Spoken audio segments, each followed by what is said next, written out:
episode 10. And first of all, I just want to again say thank you for all the subscribers. You guys might have noticed that the camera angle changed a little bit. I do appreciate you guys. So if you haven't already hit the like and subscribe, go ahead and hit the like and subscribe now. I really appreciate it. As you can see with a different camera angle, it was driving my wife crazy. My wife is a professional photographer, and she was like, kept watching my videos, and she's like, I really don't like the angle. So here you guys get a full view of me, or at least waist high and up. Hopefully you guys like it. I don't know, let me know what you guys think in the comments. But this one's gonna be a little bit of a short episode. We're gonna go into a couple things that are different when you do decide to step up into medium stakes and even high stakes. I'm not gonna cover nosebleed particularly because I have never played nosebleed. What I consider nosebleed is like 25, 50, 100. Anytime you start getting into the black chip or the white chip if you're on the white coast, but if you're basically everywhere else in the country, generally $100 chips are black. Once you start getting into that, as far as either a straddle or a big blind, I consider those nosebleed. And hopefully I'll get there one day, but I'm not quite there yet. I'll be very frank with you. So here we're going to go into, again, medium stakes or high stakes. So this is going to be a little bit different than low stakes, which is going to be like your 1-2-5 straddle for 10 or your 1-3 straddle for 10, etc. For example. And hopefully I'm pronouncing that right. So this is going to be your 5-10 straddle for 20, and then your 5-10-25 straddle for 50. First of all, I did have a question somebody asked. They said, should you straddle on the button if you're allowed to straddle on the button every time? Yes. For the most part, you should. What do I mean by for the most part? The only exceptions that you shouldn't is if the rest of the table isn't doing it, but even in that situation, I'd still do it. There's been a few times where I've been playing, for example, I was playing 5-10-25 or even 5-10 with the straddle for 20, and I just forgot to straddle on the button, and people be like, oh my God, you forgot to straddle. I'm like, oh my God, here, let me put it out there.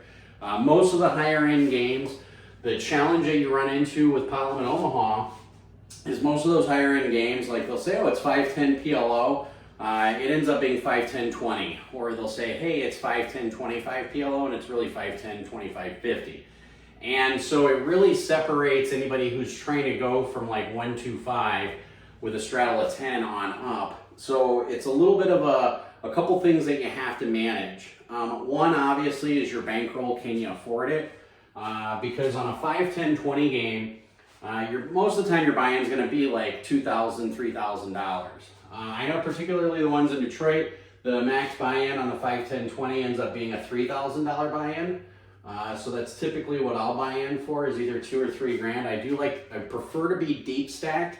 It's very important to be deep stacked. And here's going to be a couple of key differences that I'm going to go into when you get up to mid stakes and higher stakes game. First of all, first and foremost, the biggest thing I want to stress is the players aren't any better. Overall, okay, so overall, the players are, I shouldn't say equally bad, but equally willing to gamble. Let's say that. They might even be more willing to gamble. Most of the time, if you go onto a 5-10-20 or a 5-10 with a straddle of 20, you're going to end up dealing with people who understand equity, and they're going to understand that, and they're going to be more willing to shove their chips in. On a 1-3-10 game, you are getting a lot of, or a 1-2-5, you're getting a lot of players that are coming in from no one and hold them, so they like to play a little tighter to the chest, okay? But overall, players are not that much better. If you are sitting on an 8-handed table, okay, again, one of the biggest things I stress is put away your phone, observe the table is the first thing you need to do. But if you're on an 8 or a 9-handed table and you're playing 5-10 with a straddle of 20 or 10-25 with a straddle of 50, you are going to end up seeing a lot more 3-betting, okay? So one of the biggest principles is 3-bet pre is normal. Okay, that's something that you have to keep in mind.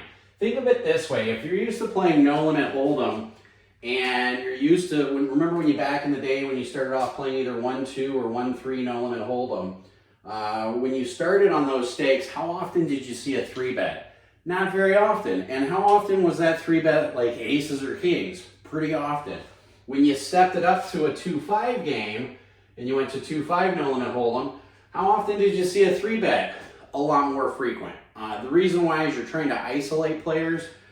People who have a complaint when they transition from no limit hold'em over a pot limit of Omaha, again, they're not used to dealing with multi-way pots. And one of their big complaints is Josh, you just can't isolate people. You can't get it heads up. You can't get it 3 ways. Even if I 3-bet to 100, I'm still getting 6-way action. Again, watch the video on multi-way pots.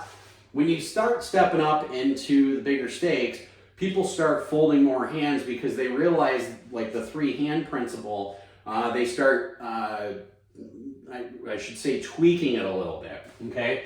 So on hands like this, I'm still gonna play 9-9-XX. I know there's been a lot of people on the internet who's like, that's a terrible hand, you're telling people how to play it wrong. Not really. I mean, if I'm in position, I'm gonna play it. If there's a 3-bet to me and I have something like 9-9-3-4 and I'm out of position, I'm more likely to fold that hand when you're out of position, playing on a full table to a 3-bet, because you have to figure on a 5-10-20, first of all, the open can be around $70, $75, right? Depending if they're in the small blind, big blind, or first to act, depending if they allow the straddle on the button or under the gun. But in any case, your standard open is going to be somewhere between $60 and $100 on a standard normal bet. And then your standard 3-bet, keep in mind, is going to be somewhere in the neighborhood of $300, okay? And when you have a starting stack of 3,000, if you're getting the right implied equity, then go ahead and make the call. Position is so much more important. But you know, a lot of times your 3-betting is going to be $300. So about half the hands, maybe a third of the hands, are going to end up being 3-bet. And again, if you're playing 10, 25, 50, the 3-betting is even a little bit more substantial. And I'm going to go into a couple hands that I played with 3-bets in medium stakes that ended up panning out good, and a couple of hands that I called 3-bets where I made the wrong moves and ended up with the right results. Unfortunately, and things you need to watch out for. But here's a couple things you need to know. 3-betting is normal. You are going to deal with a couple more professionals. So generally, like on a 1-3-10 table, you're only going to deal with one person like myself who's at the table, maybe 2. When you do step up to the 5-10-20 or 10-25-50, you're still only going to have 1 or 2 people there who are doing pot limit Omaha for a living. So keep that in mind here. So the player pool is not going to be that much different as far as experience, but it is going to be that much different as far as bankroll and affordability. So you just have to be, okay with the swings, okay? Typically, if you're buying in on like the 5-10 game, say for $3,000, I still have the 3 bullet principle, so I'll still have $6,000 in my pocket. Or if you're playing 5-10-25, that might be the case as well. If you're buying in for $3,000, make sure you have another $6,000 in your pocket. And but yeah, so 3-betting is normal. The amount of professional poker players are roughly going to be the same. But one thing that you're going to notice is players at this level sense weakness really well. Sense weakness, okay? Incredibly well. And I'm putting a little star here because there's a couple things, and I've mentioned in previous episodes, one of the biggest things is like when in doubt, just pot it out. I should probably put that on a shirt. When in doubt, just pot it out. In any case, they will sense weakness. So for example, I was playing a 5-10-20 game. This was probably back in February, and I was having a bad run at it. This was one of my 36-hour sessions, and I was in the midst of it. The reason why I was in a 36-hour session, not that the game wasn't bad, the game was good, but I started off within about the first 2 hours being up about $6,500.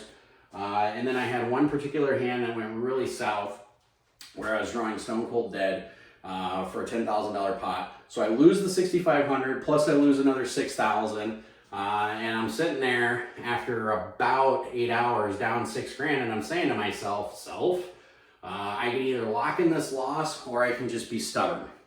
And because the game was good, I decided to up for another $2,000, so I was in for $8,000. And this started off on a 5-10-20 table. At the end of the 36-hour session, that table broke and we ended up going to a 1-3-10. And I ended up having over $10,000 in front of me, particularly at the 1-3-10. But the reason why I'm telling you this is because throughout my upswing and then downswing, I changed my mode of style, which was a little bad. You really shouldn't change unless the players are changing that much, and they weren't. But I had a particular player who's a really good player, I believe he's another pro in Detroit, who kept sensing weakness on me. And I put him in full tilt mode because he kept 3-betting. Every time I had raised, he'd 3-bet, and then I would flat. Or somebody else would raise, and if I was in the hand, he would 3-bet. And we got down to like, I think it was like 6-handed or 5-handed at 5, 6 in the morning. Again, I'm still trying to chase my losses. And I had a random hand. I had like 6-6 ace X with the suited ace. And early position player made it 60. This gentleman, when I flatted in between, sensed the little weakness, and I believe he made it like 225. Again, he's actually a really good player. Him and I apparently did not like each other because I put him on tilt. We exchanged a few words, which occasionally happens, but it was one pro recognizing another pro. And in any case, on 6-6 ace X, I went ahead and called, and he kept 3-betting all night, this individual did. And the board came out, I kid you not, the board was 6-7-8.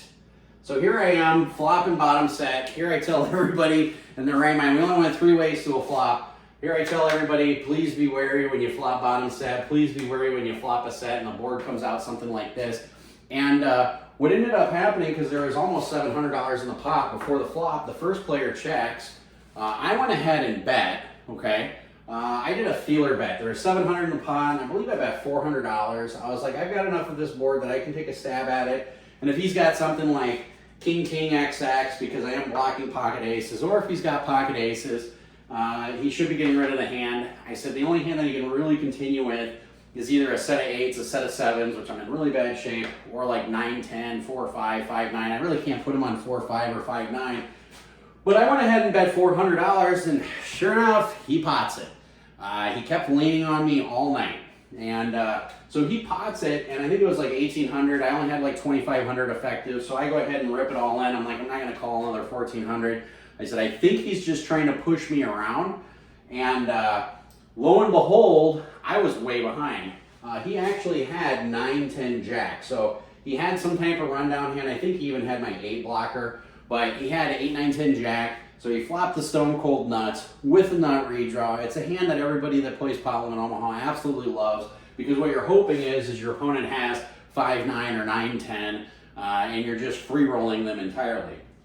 Set of 6s is what I had, and the turn's blank, and the river pairs the turn, and I end up scooping somewhere around a $5,000 pot or $5,500, and he went on full tilt mode.